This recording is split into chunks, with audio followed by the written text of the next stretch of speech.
কখনো যদি আপনার হাত খালি হয়ে যায়, টাকা নাই, টাকার বড় অভাবে আছেন, ওই সময় একটি দোয়া যদি আপনি একবার পাঠ করতে পারেন, আল্লাহ রাব্বুল আলামিন তৎক্ষণাৎ বৃষ্টির মতো রিজিক আপনাকে দান করবেন।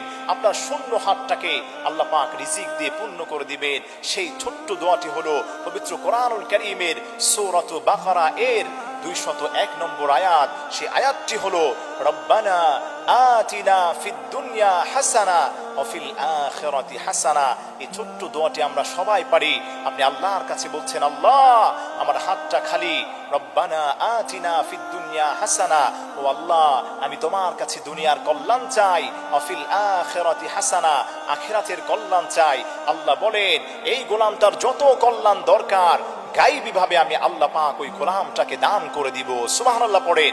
এজন্য আমার প্রিয় ভাইরা, আসেন, পকেট শূন্য হয়েছে, হাত শূন্য হয়েছে, দোয়াটি পাঠ করেন, আল্লাহ পাক আপনার রিজিকের দরজাকে উন্মুক্ত করে দিবে।